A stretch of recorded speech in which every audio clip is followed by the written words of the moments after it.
Clarkston resident.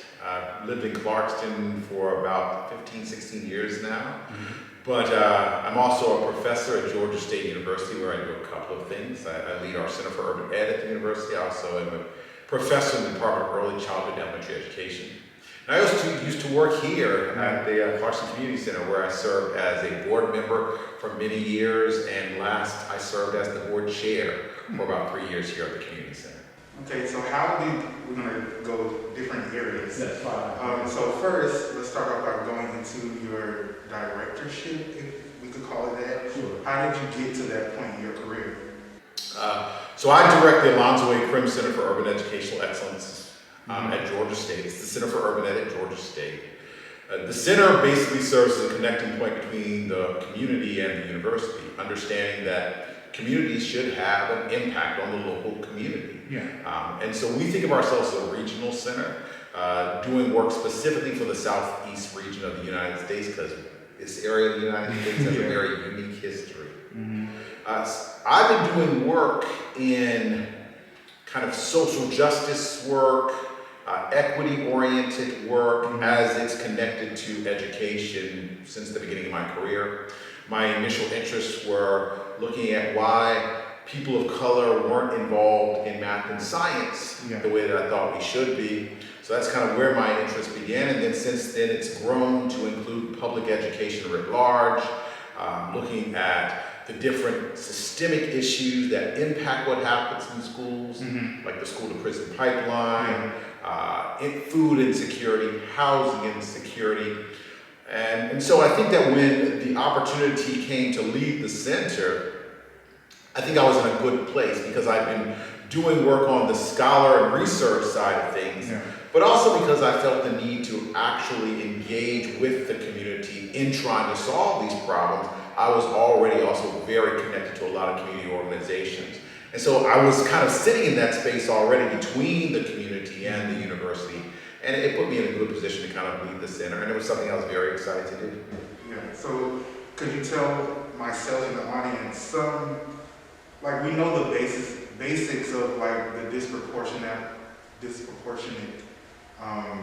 statistics behind why some African Americans don't have the resources to the education that we all know that we deserve. So could you tell us what some of the things that you researched?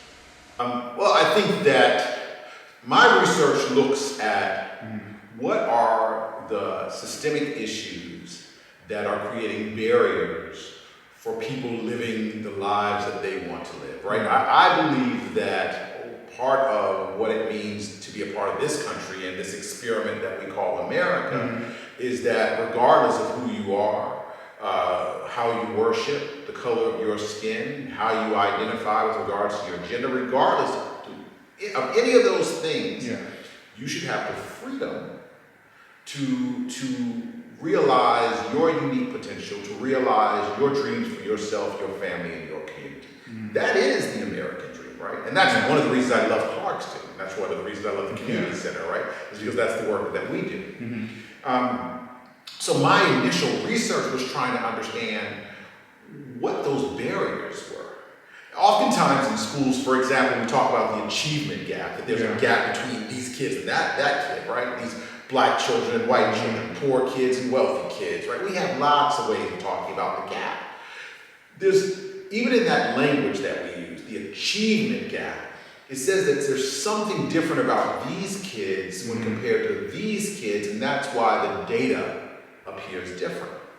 But what I was arguing was not the children at all. What's probably different is the experience that these kids have in the system we call public education versus the experience that these kids have in the same system that we call public education. So the system is serving different kids differently. And so we need to change the system. So that's what my research has really looked at. And, if you study anything about American history, you know for a fact this has been a part of the way this country was created. I mean, we go back to the founding fathers. They were both basically wealthy, white, English-speaking men. And over and over and over again, they created policies and laws that provided them with privileges and access while denying others the same privileges and rights.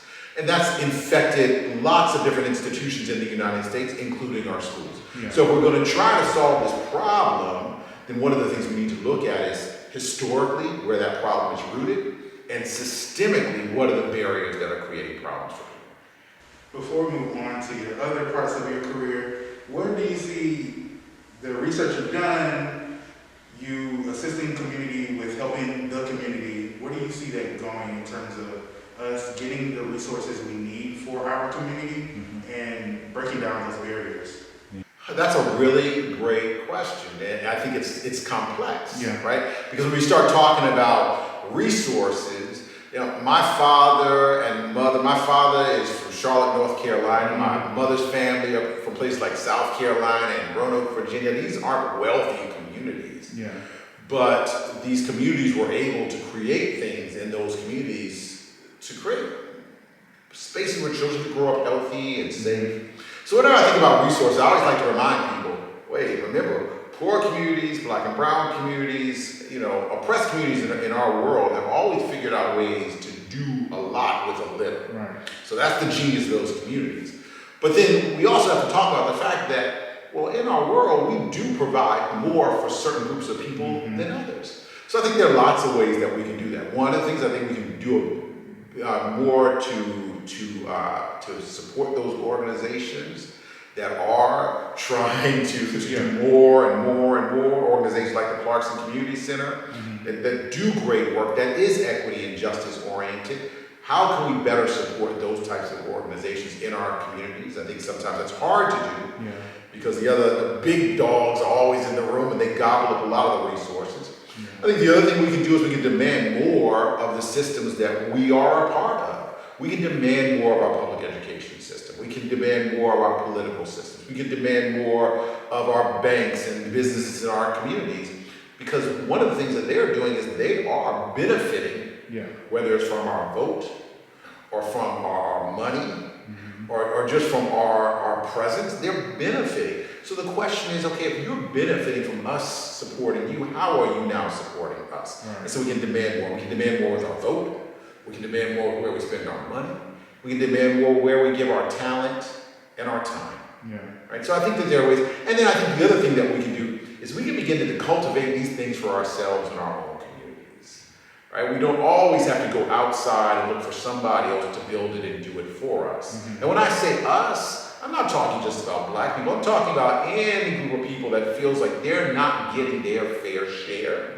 That we can begin to cultivate our own in our own communities. So that means we need to think about being self-sufficient. You were talking about gardening earlier, right? Growing our own food is a way of becoming more self-sufficient, but also starting our own businesses, running for public office, building our own schools. Right? I think these are the ways that we can also begin to support ourselves in our own communities. That's great. So, in your work to build community, to teach others how to do so, how did you get into the Clarkston community space and work with them as a board member? I had no idea that Clarkston had a community center. And like I said, I've been in the community for my wife and I, when we were in grad school, moved to this community, and then right after we got married, had our first child, we decided to stay in the community because it really is a beautiful, Clarkston is just such an amazing community. And I would always drive by that sign down on Church Street that said Community Center. Center. Where is the community center? Because I'm used to, the communities I came from, community centers were big, they took up space. And, I can't remember how I stumbled on to this little building. And I say little compared to some of the other communities I've seen. But once you get here, once you get inside, you realize the impact of this space is enormous. Right? So I think that I ended up coming to the community center. I ended up connecting somehow, just learning a little bit about their programming. And I think they also learned about what I was already doing in the community, some of the work I was doing with our schools and with our students and our teachers. And I think that, they were interested in having me on the board. And so after a while, after about a year or two, I was offered a position on the board. And that gave me a really deep insider's look at what this little space does and the impact it has on our world. And so, after that, my goal was to figure out ways to strengthen it, to make it more sustainable, to tell more people, get more people involved. And I think we were able to do that while I was on the board. I think that the current board is continuing to do that work. But the great thing about this space is that it is the embodiment of the Clarkston community. And Clarkston is the embodiment of the American dream when it comes to things like diversity, when it comes to things like social mobility.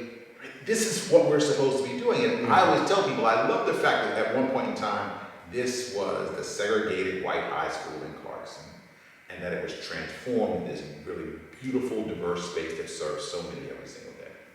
We talked about diversity and how it's impactful. By you being on the board and it being diverse itself, how do you see it relating to the community? Clarkston's an interesting community. That's a really great question. Clarkston's an interesting community because most people know the story of the refugees here in Clarkston. And it's an amazing story. It's an important story. And I hope it's a story that never goes away. But at the same time, Clarkston also has a black community that's been here for a very long time, and a white community that was here before the black community moved in. So there are these three communities that are kind of all living together in this one space. Right. And I think that at the end of the day, what the community center is able to do is to provide a space where all three of those communities can kind of connect with each other, and at the same time have some services that are specific to their needs. So for instance, we're talking about our English classes. Most of the refugees are going to be the ones that take advantage of those classes. But the people that teach in those classes may come from the other parts of Clarkston, which offers an opportunity for us to connect with each other, to sit down and connect with each other. And at the end of the day, I think that's what makes this space so important, is that there are fewer and fewer spaces in our world where people can connect across those boundaries, often self-created boundaries, that serve to just keep us apart and also keep us ignorant of each other. So, what is one lesson you've learned in your lifespan from being on the board of the Clarkston Community Center to being the director